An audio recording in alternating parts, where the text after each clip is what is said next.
Sobat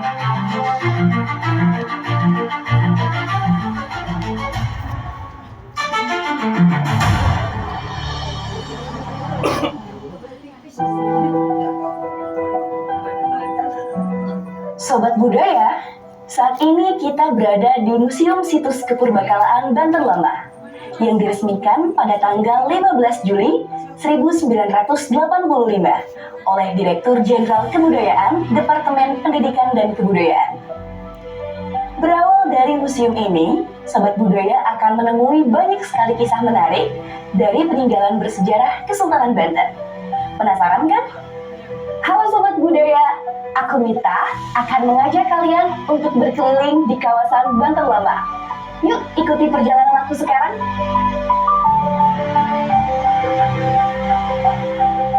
Tahukah Sobat, kalau dahulu ada kerajaan yang sangat besar di Banten, Kesultanan Banten namanya.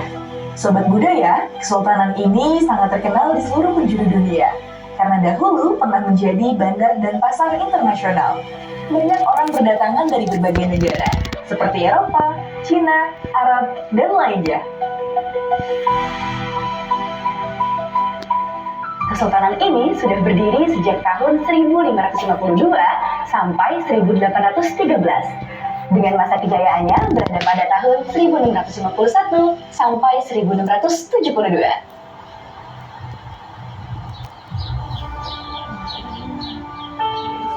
Sekarang aku sedang berada di Keraton Surasoan yang dikenal juga dengan sebutan Fort Diaman.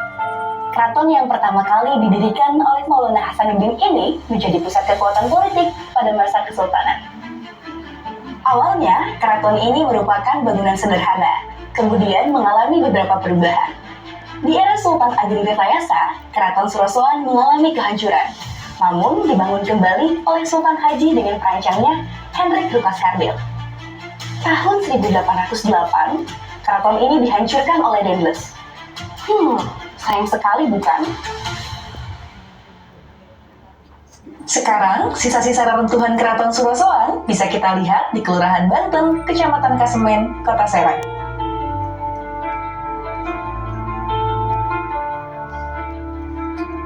Oh iya, di Keraton Surasoan ini terdapat fakta unik loh Sobat, yaitu memiliki 2 kolam pemandian, yakni Roro Denok dan Pancuran Mas.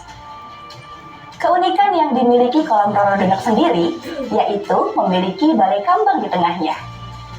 Sedangkan kolam Pancuran Mas, selain dijadikan sebagai pemandian, juga dijadikan sebagai penampungan air bersih dari Tasikardi melalui penginduan. Di sisi utara keraton, terdapat Watu Gilang, yang berfungsi untuk penobatan Raja-Raja Banten. Dalam Babat Banten disebutkan, jika batu ini bergeser dari tempatnya, maka Kesultanan Banten akan mengalami keruntuhan.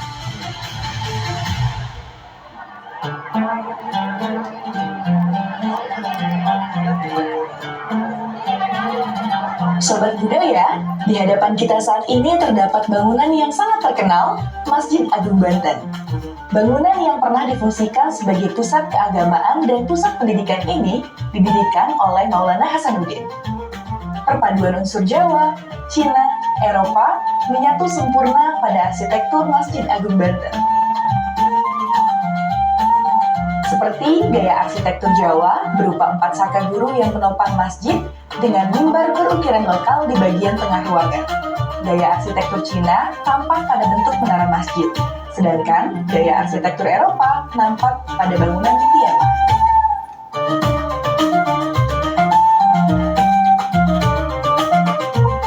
Selain sebagai tempat ibadah umat muslim, masjid ini juga menjadi salah satu tempat wisata sekaligus tempat belajar agama. Setelah melihat Masjid Agung Banten, saat ini kita sedang berada di alun-alun Banten yang dulunya difungsikan masyarakat yang bukan hanya berasal dari Banten tapi juga daerah lain. Wah, bayangkan Sobat betapa ramainya alun-alun ini pada zaman dahulu. Alun-alun Banten telah ada sejak zaman pemerintahan Maulana Hasanuddin dan manfaatnya masih dirasakan hingga sekarang loh Sobat. Di sisi timur alun-alun terdapat Watu Singayaksa yang difungsikan untuk menyampaikan amanat Raja Banten kepada rakyat oleh ulama. Selain itu, di sekitar alun-alun juga terdapat Pasar Paseban yang merupakan pasar tradisional yang menjual kebutuhan sehari-hari masyarakat Banten pada masa itu. Saat ini aku sedang berada di jembatan rantai yang terletak di sebelah utara Masjid Agung Banten. Dulu, jembatan ini difungsikan sebagai pintu tol perpajakan, di mana perahu-perahu pedagang asing yang hendak masuk harus terlebih dahulu membayar biaya masuk atau pajak sebelum memasuki kota kerajaan. Jembatan rantai dibangun dengan dua struktur yang kokoh bermaterial bata dan karang pada kedua sisinya. Jika tidak ada kapal yang masuk ke kota, maka jembatan digunakan sebagai jalan penyeberangan. Namun, jika ada kapal yang merapat ke kota, penghubung jembatan akan diangkat dengan menggunakan rantai. Dari sinilah nama jembatan rantai pun ada. Selain jembatan rantai, ada yang tak kalah penting, yaitu Sungai Cibanten. Selain sebagai jalur transportasi air, juga sebagai saluran irigasi dan kebutuhan air bersih penghuni kota Surosoan. Saat ini, aliran Sungai Cibanten lebih difungsikan untuk irigasi yang mengairi pesawahan di sekitar kawasan Banten Lama.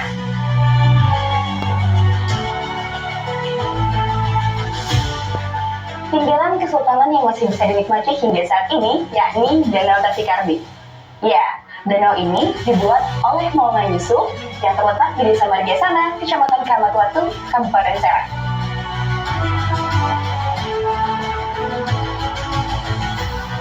Selain digunakan untuk menyalurkan air bersih ke Keraton Surosoan dan untuk mengairi pesawahan, danau ini juga kerap digunakan sebagai tempat rekreasi keluarga sultan atau penyambutan tamu-tamu kesultanan.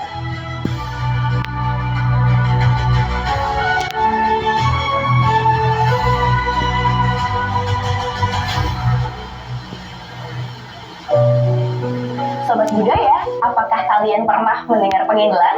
Kalau belum, sekarang aku sedang berada di salah satu pengindelan. Nah, pengindelan itu sendiri adalah bunker yang merupakan rangkaian sistem penyaringan air untuk memasok air bersih ke Keraton Surosoan. Lalu, dari mana air ini berasal? Air ini berasal dari Sungai Cibanten yang ditampung di Danau Tasikardi. Karena air danau kotor, keruh, dan berbau, maka perlu dijernihkan melalui pengindelan. Air danau ini dialirkan ke Keraton Surosoan melalui pipa tanah liat. Sebelum digunakan, air disaring dan diendapkan ke tempat penyaringan khusus, yaitu pengindelan abang, pengindelan putih, dan pengindelan emas. Setelah Danau Tasikardi dan juga pengindelan, aku berkunjung ke tempat masjid dan makam Kenari yang sudah ada sejak abad ke-17. Tokoh yang dimakamkan di makam Kenari yakni Sultan Abdul Mufahir Mahmud Abdul Qadir dan Sultan Abdul Ma'ali Ahmad. Ciri khas gerbang makam Kenari berbentuk bentar yang terbuat dari bata yang masih dapat disaksikan hingga sekarang. Selain masjid dan makam Kenari, masih ada juga loh warisan budaya di kawasan Banten Lama yang tak kalah pentingnya, yaitu Masjid Kasunyatan. Masjid Kasunyatan berdiri pada masa pemerintahan Maulana Yusuf kawan-kawan. Masjid yang terletak di Desa Kasunyatan, Kota Serang, Banten ini lebih dikenal dengan Masjid Kasunyatan. Karena masjid ini dahulu tempat berkumpulnya para alim ulama untuk mempelajari agama Islam. Bangunan utamanya berada di tengah kompleks berdenah persegi 4 dengan atapnya yang berbentuk tumpang 3. Di sekitar masjid terdapat kolam untuk bersuci, menara, dan makam Ratu Aisyah, Ibunda Sultan Syafiuddin.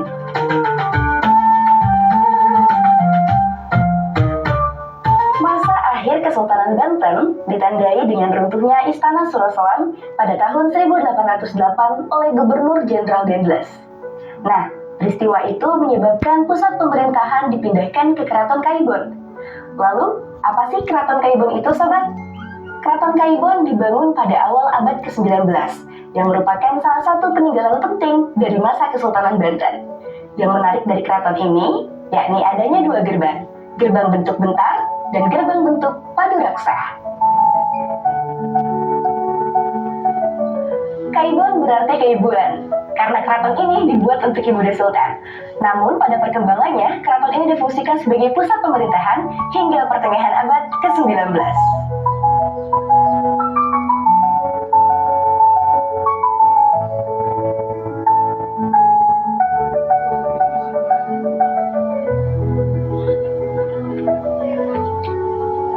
Nah, Sobat Budaya, saat ini aku sedang berada di Pelabuhan dan Pasar Karanggantung. Dahulu, pelabuhan ini sangat ramai sekali dikunjungi oleh para pedagang asing maupun lokal untuk berdagang, sehingga pelabuhan ini disebut sebagai bandar internasional. Nah, di pelabuhan ini juga pertama kalinya seorang penjelajah dari Belanda, Cornelis de Houtman, datang pada tahun 1596. Di pasar Karanggantung ini terjadi transaksi jual beli berbagai komoditas, seperti beras, buah-buahan, hewan ternak, kain, dan sebagainya. Komoditas yang paling populer yakni rempah-rempah, seperti lada, pala, cengkeh, kayu manis, jahe, kulit secang, serta bumbu-bumbu dapur lainnya.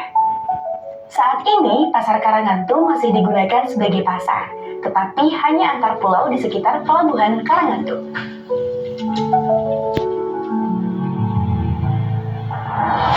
Benteng Spelwick itu apa sih? Benteng Spelwick dibangun pada masa VOC di Banten. Penamaan Spelwick diambil dari nama gubernur VOC, Cornelis Jinzon Spilman. Benteng yang berdiri di atas kecamatan Pamerican ini dibangun pada akhir abad ke-17. Bentuk benteng Spelwick adalah persegi 4 asimetris, dengan bastion di setiap sudutnya dan dikelilingi parit. Sehingga fungsi utama benteng Spelwick ini selain sebagai pemukiman VOC juga sebagai pertahanan. Di sebelah timur benteng terdapat pemakaman orang Belanda yang disebut Kerkhof.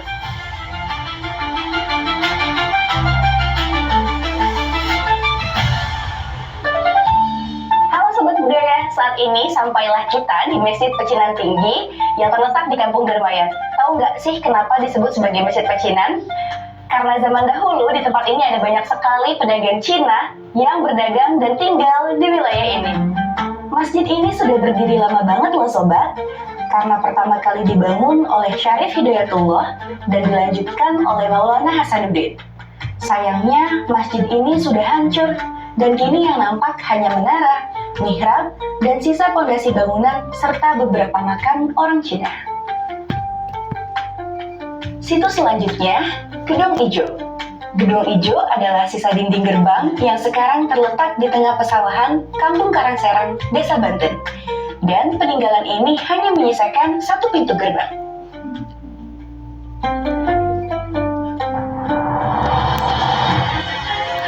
Wah, pada akhirnya kita sudah berada di penghujung perjalanan nih sobat. Dengan berbagai fakta sejarah yang kita temui dan dapat kita pelajari manfaatnya, perjalanan kita kali ini terasa sangat menyenangkan. Karena sobat sudah mengetahui peninggalan Kesultanan Banten, sudah saatnya bagi sobat untuk ikut melestarikan. Sudah siap? Siap dong pastinya. Mari terus tumbuh bersama sejarah dan budaya mulai dari sekarang. Kunjungi, lindungi, lestarikan.